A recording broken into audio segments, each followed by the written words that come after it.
When Bank of Canada was aggressively raising interest rate at the record pace, everybody was expecting that the housing market will collapse and we will see a disaster in the Canadian economy. So far, we haven't seen that.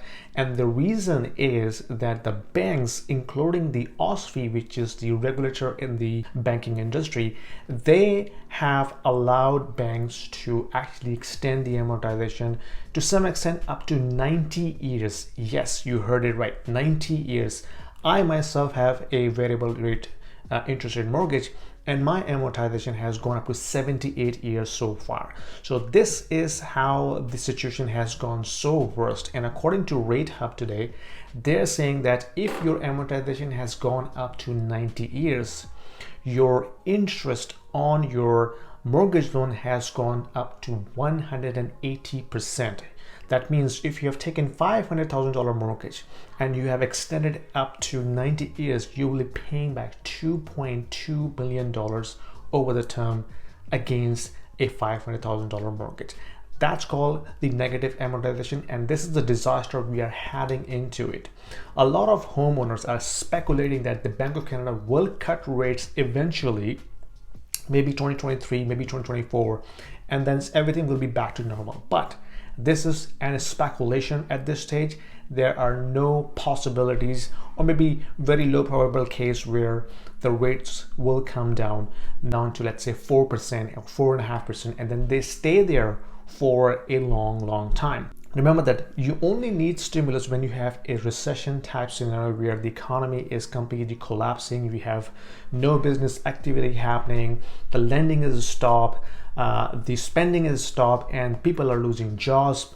So then you need to stimulate the economy to lower the interest rates, start the money printer, and basically pump the money into the economy to stimulate the activity. We have not seen the situation yet. So until that kind of a situation happens, I don't see the rates are coming down, right? And the amount of debt we have right now. So lowering the interest rate will actually and eventually pump the debt market again. So people will start taking more debt. The housing market will start going up again.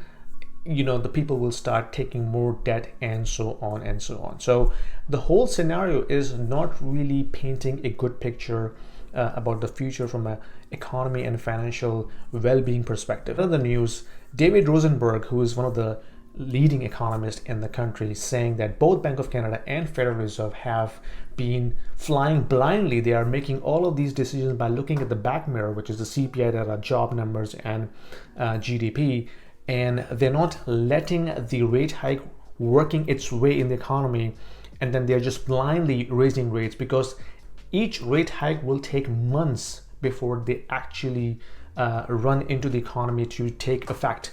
So we haven't even seen the impact of those rate hikes in the economy yet, and we will see in the next 12 to 18 months how those rate hikes have performed in the real economy.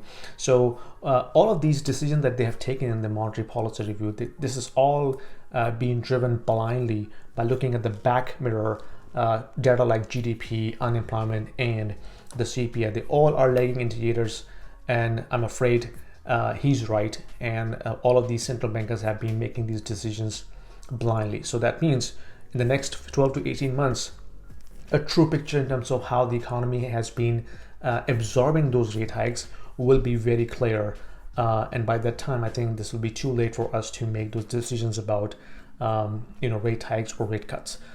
Anyway, but this is what we are seeing right now. The housing market has been slowing down, as I mentioned in my last video, in the form of these rate hikes, speculation and expectation. And July 12th looks like high probability of another rate hike by Bank of Canada, which will further slow down the housing market, because imagine you will be qualifying for 8+% for a mortgage if you want to buy today as a new applicant. So this is where the market is heading. I see this summer will be very quiet from a housing perspective, and we will see the demand will be diminishing over time until the rates starts cutting back, which I don't think is going to happen anytime soon. Maybe recession will force them to do that, but even then, and recession means job cuts, reduced spending, reduced economic activity, and in that environment, an average household owner is not buying houses. Maybe the investors will jump in. That will be a different scenario. So we'll see how this will play out, but you as a average homeowner have to take precautionary decisions and make sure you control your finances and prepare for what's coming, because the situation is not looking good. If you like this video, give me a thumbs up, subscribe and share, and I'll see you in my next video. Take care.